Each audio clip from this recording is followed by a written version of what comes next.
Malgré le nom ambitieux qu'elles portent, les ruines de Königsfelden ne sont l'objet d'aucune tradition du Moyen Âge. Tout ce que l'histoire en dit, c'est que le dernier rejeton de ces comtes étant mort en 1581, cette forteresse devint la Bastille de l'archevêque de Mayence, qui mettait là ses prisonniers. L'envie nous prit de déjeuner au milieu de cette ruine de notre façon. De notre salle à manger, que nous avions établie sur la plateforme de Königsfelden, nous avions une vue magnifique. À notre gauche, l'Altkönig, la seule montagne du Tonu que le vautour des Alpes juge digne de son nid, le Grand Fellberg, où une ancienne tradition dit que se retira la reine Bruno, et où l'on montre encore son ermitage creusé dans le rocher, enfin, en face de nous, Falkenstein ou la pierre au faucon, dont les ruines conservent la vieille tradition du chevalier Cuno de Sagan et d'Ermengarde. C'étaient deux beaux jeunes gens qui s'aimaient, ils étaient jeunes, riches et nobles tous deux, et chacun avait à offrir autant qu'il donnait. Ils ne virent donc à leur bonheur d'autre empêchement que l'humeur fantasque du vieux comte de Falkenstein. Au moment où le chevalier de Sagan fit sa demande, le père d'Ermengarde était sans doute dans de mauvaises dispositions d'estomac, car, conduisant celui qui désirait être son gendre sur un balcon, d'où l'on dominait toute la montagne sur laquelle était situé le château appelé la Pierre au Faucon, parce qu'il fallait, en quelque sorte, les ailes de cet oiseau pour y parvenir. « Vous me demandez ma fille ?» lui dit-il. « Eh bien. Elle est à vous, mais à une condition, faites tailler dans la montagne un chemin par lequel on puisse monter à cheval jusque dans la cour du château, car je commence à me faire vieux, et monter à pied me fatigue. » « La chose est difficile, dit Sagan, mais n'importe. Mes mineurs sont les meilleurs de tout le Tonu, et je l'entreprendrai. Combien de temps me donnez-vous pour cela? Je vous donne jusqu'à demain matin, à 6 heures. Sagan crut avoir mal entendu. Jusqu'à demain matin, reprit-il.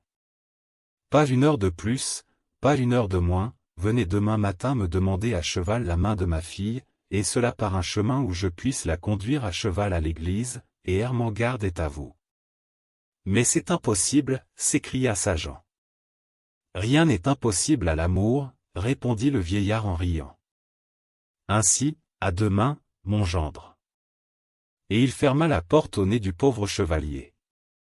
Sagan descendit tout pensif le sentier maudit, à peine si, à pied et avec de grandes précautions, on ne courait pas le risque de se rompre le cou.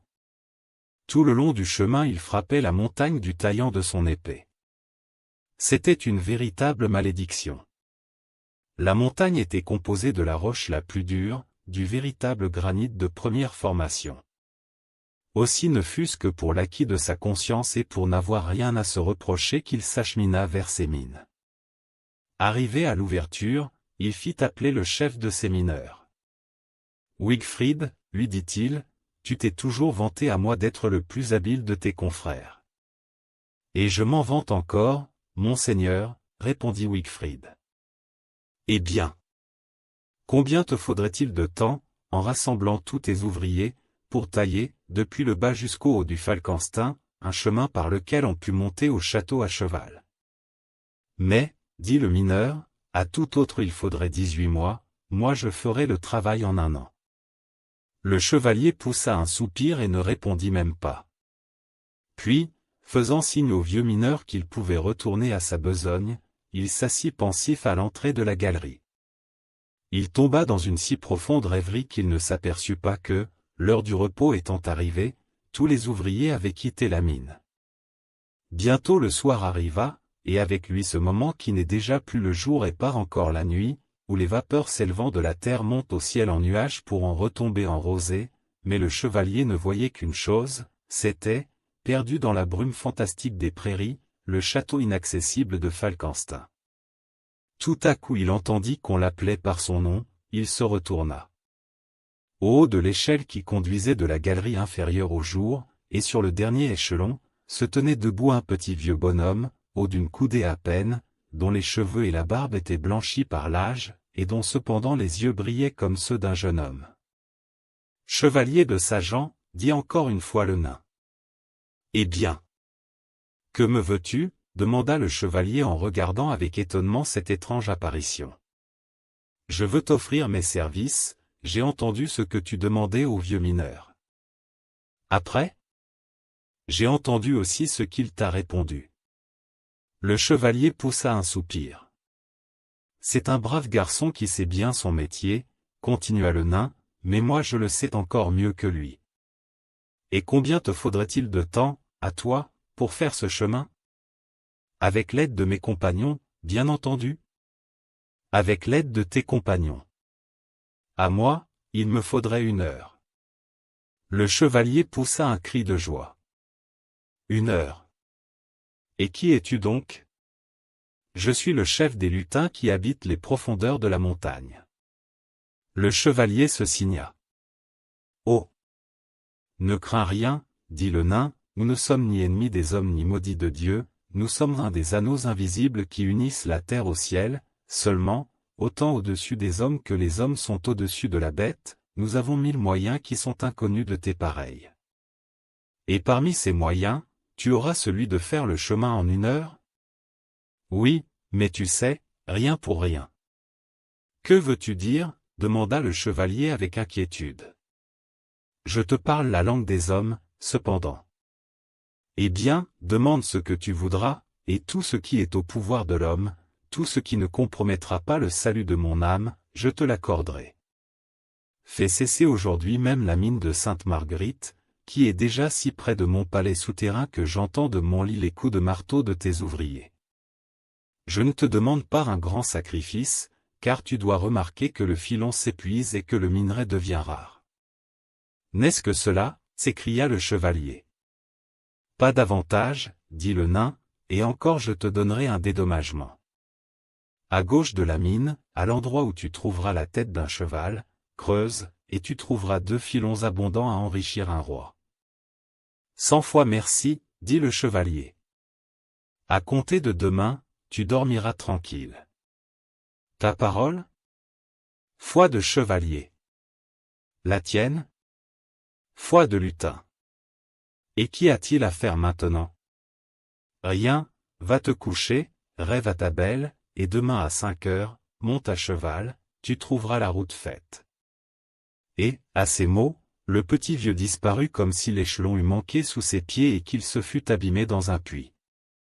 Le chevalier rentra chez lui, fit appeler Wigfrid, lui donna ordre de changer dès le lendemain la direction des travaux, puis il attendit avec impatience. Lorsque la nuit fut tout à fait tombée, il s'avança vers son balcon qui donnait sur Falkenstein, et comme il en était éloigné d'une demi-lieue à peu près, il n'entendit rien, mais il vit une multitude de lueurs qui montaient et qui descendaient au flanc de la montagne, si nombreuses qu'on eût dit un essaim de lucioles. Le vieux comte de Falkenstein entendit, au contraire, un grand bruit et courut à sa fenêtre, mais ne vit rien, il lui semblait que des milliers de mineurs sapaient la montagne par sa base, il entendait le marteau retentir, il entendait la pioche mordre, il entendait les roches rouler, et il se dit.